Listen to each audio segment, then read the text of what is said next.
Hi everyone, I'm Brinda. I hope all of you are doing really well. I know I'm seeing all of you after a long time. Things have been good. We've been keeping busy, good busy. But today, I'm going to talk to you about the very real problems women face once they hit their 30s. I turned 30 in March, and there's probably been a few things that I've noticed myself, and I thought that I should actually talk to you about them. These are not the cliched, you gain weight, you can't really lose it, or it's harder to lose it. It's the very real stuff, the invisible stuff, the subtle shifts, the things that creep up and make you go, oh, this is adulthood for real. So grab your coffee, your chai, or your wine. There's no judgments here. And let's get right in. Everyone told me that your 20s are for your mistakes, you make as many as you want, and your 30s are for stability. Well, here I am in my 30s, and stability suspiciously looks like stress, but with better skincare. Anyhow, let's discuss point number one. It's career versus personal life balance.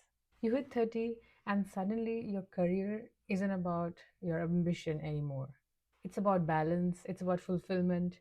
You want to grow, but you also want to have a life.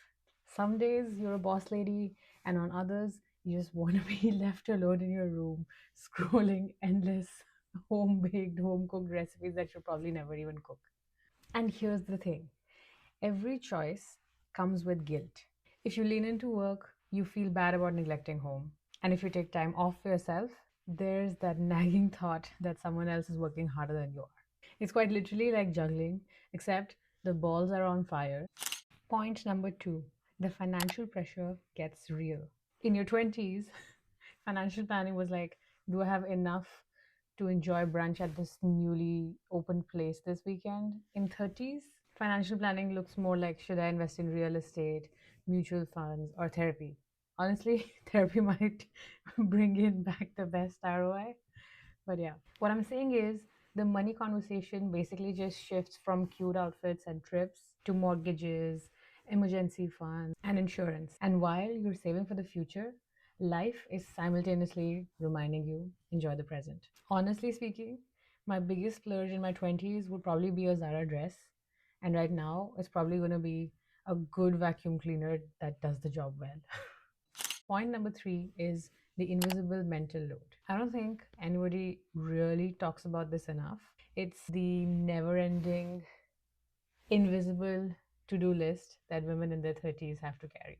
For me, it's a mix of trying to run a home bakery, helping Sue with running our family restaurant, managing an Airbnb, trying to create content, and also at the same time ensure the house runs smoothly. Now, I'm genuinely grateful because my in laws and I, we live in the same house and they help and support a lot. It definitely makes a huge difference. But even with support, you're still the project manager of life. There are things that only you end up keeping track of. It's like making sure the bakery orders align with the restaurant schedule, guest check ins don't clash with content creating days, remembering when bills are due, or just noticing the little things that keep daily life flowing. It's not a complaint, it's more like an awareness that your brain is always multitasking in the background. Honestly, it feels like I have 37 tabs open. One is preheating, some are editing videos, one is coordinating Airbnb check ins, checkouts, and at least one is wondering what's for dinner. And of course, some tabs are just frozen, waiting to load. Point number four is the friendships that fade. This one stings. Back in your 20s, your WhatsApp group chats would end up buzzing nonstop, 24/7. There were always last minute plans being made. Everyone was down for trips. Everyone was ready for a coffee date and catch up. But in your 30s, it takes 3 weeks to find a date where everyone is free. And on the day of the event, someone cancels because life. For me, it's been a little different too because I moved to Canada when I was 24. So while my friends back home were together having the time of their lives, my life took a different turn. Now, I've made amazing connections, amazing friends over here as well. But it's just not the same as having your work bestie 10 minutes away, ready to go for a beer at 11 p.m.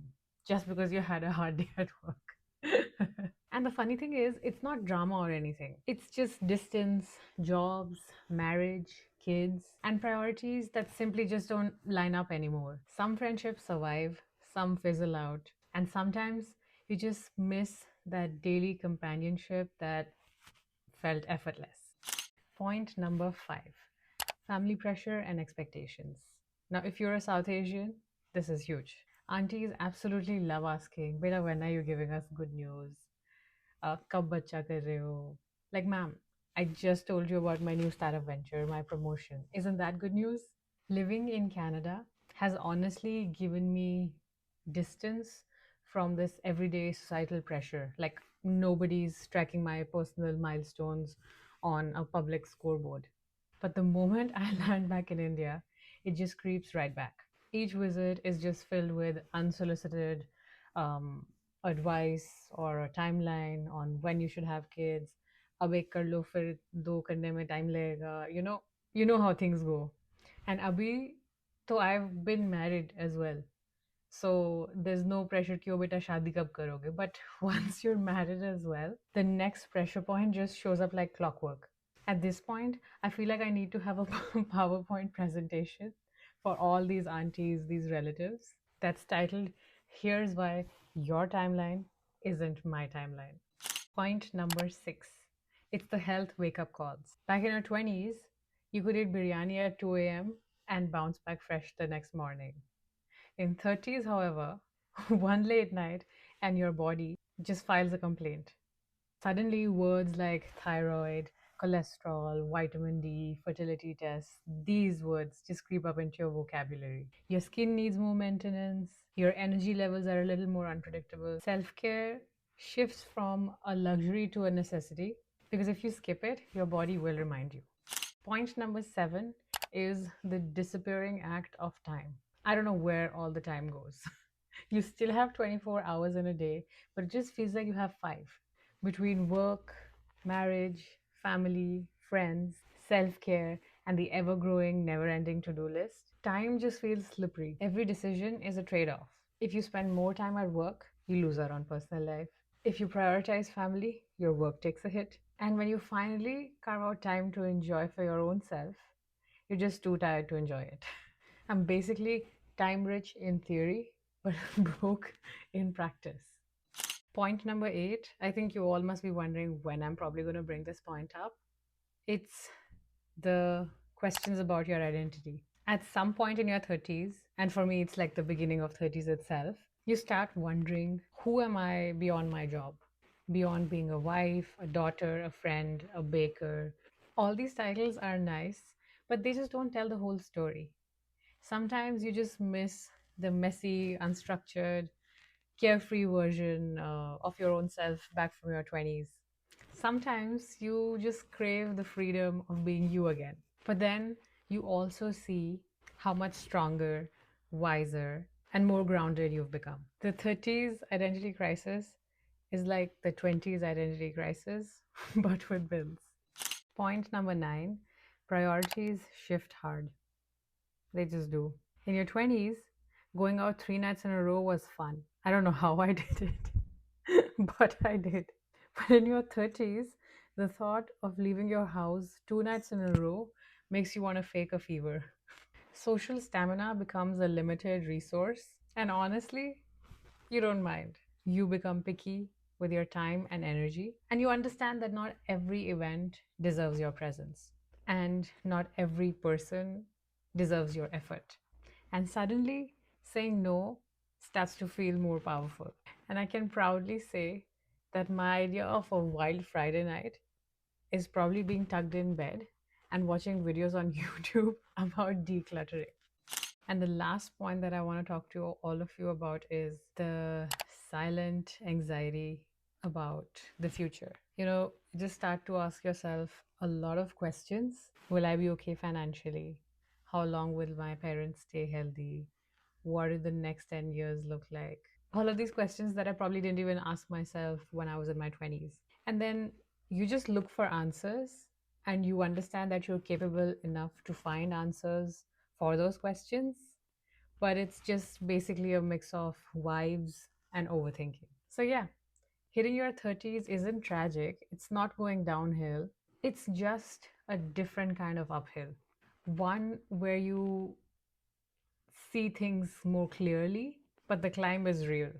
And honestly, it's not about avoiding the chaos, it's about owning it, laughing through it all, and remembering that all of us are just trying to figure it out. So, if you're turning 30 this year, welcome to your 30s. The Wi Fi might be patchy, but the wisdom is unlimited.